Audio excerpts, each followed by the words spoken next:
दोस्तों, मालदीव की नई चीनी समर्थक सरकार यानी कि राष्ट्रपति मोहम्मद मोइज़ू ने भारत को लेकर के एक और बड़ी टिप्पणी की है, जिससे आने वाले भविष्य में भारत और मालदीव के रिश्ते पहले से और ज्यादा खराब हो सकते हैं। अब जैसा कि आप सभी जानते होंगे कि जब से मालदीव में नई सरकार बनी है, तब से वहां के नए राष्ट्रपति यानी मोहम्मद मोइज़ू भारत के ऊपर कई बड़े अलग अलग टिप्पणियां कर चुके हैं। पहले उन्होंने भारतीय प्रोजेक्ट्स को वहां से कैंसिल किया, इसके बाद भारतीय मिलिट्री को भी वहां से वापस किया गया है और ये सब वो चीन के इशारे पर कर रहे हैं। लेकिन अब हद पूरी तरीके से पार हो चुकी है, जहां पर मालदीव को दान में मिले ड्रोन्स की वजह से मालदीव भारत को कर दिखा रहा है। यदि आपको याद होगा, कुछ दिनों पहले ही खबर सामने निकल के आई कि मालदीव ने टर्की से 37 मिलियन US$ की लागत से कुछ किलर ड्रोन्स इंपोर्ट कराए हैं, जिसमें से 3 ड्रोन्स मालदीव पहुंच चुके हैं। और इन ड्रोन्स के रिसीविंग होते ही मालदीव के नए राष्ट्रपति ने कहा कि अब मालदीव पूरी तरीके से आत्मनिर्भर हो रहा है। न सिर्फ इतना, बल्कि वो अपने आसपास के देशों पर पूरी तरीके से निगरानी रख पाएंगे। यहाँ पर सीधे तौर पर भारत का नाम नहीं लिया गया, लेकिन इस समय वो किसके साथ सबसे ज्यादा दुश्मनी मोल ले रहे हैं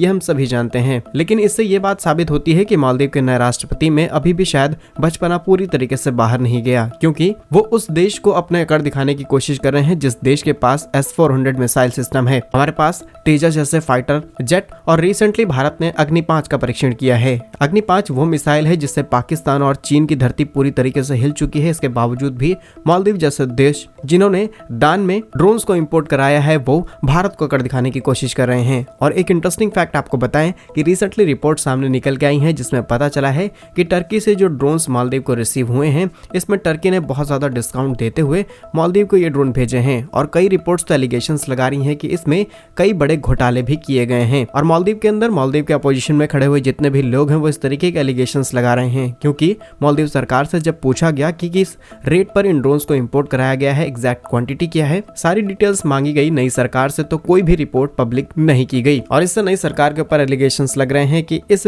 छोटे से प्रोजेक्ट के अंदर भी करप्शन किया गया है। और सीधे शब्दों में बात की जाए तो मालदीव लगातार जो फैसले ले रहा है, इससे मालदीव की अर्थव्यवस्था को सीधा नुकसान होने वाला है। पहली चीज, जो मालदीव लगातार डिफेंस की चीजें इंपोर्ट करा रहा है, इसका कर्ज मालदीव के ऊपर बढ़ेगा। दूसरी चीज, भारतीय टूरिस्ट जो मालदीव में बड़ी संख्या में जाते थे, उन्होंने जाना कैंसिल कर दिया है। ये सीधे सीधे इकोनॉमी यहाँ से कट हुई है, क्योंकि मालदीव की मैक्सिमम इकोनॉमी टूरिज्म इंडस्ट्री पर ही डिपेंडेंट है। और तीसरी बड़ी चीज कि भारत आज भी मालदीव को फंड देता है। इसके अलावा बहुत सारी चीजें भारत से मालदीव में एक्सपोर्ट की जाती हैं। और अगर इसी तरीके से मालदीव अपने डिसीजंस लेता रहा, तो आगे चल के मालदीव को बड़े नुकसान भारत से उठाने पड़ सकते हैं। फिलहाल मालदीव की तरफ से भारत को दिखाई गई अकड़, जिसमें मालदीव ने उधारी पर टर्की से ड्रोन्स खरीदे, वहीं भारत ने अग्नि 5 जैसी मिसाइलों का परीक्षण किया है। आप इस पर क्या सोचते हैं, हमें कमेंट्स में जरूर बताइएगा। भारत कैसे ही यूजफुल इन्फॉर्मेटिव वीडियोस पाने के लिए हमारे YouTube चैनल को सब्सक्राइब जरूर कर लीजिए। मिलेंगे हम आपको एक नई और इंटरेस्टिंग वीडियो में, तब तक के लिए वंदे मातरम, भारत माता की जय।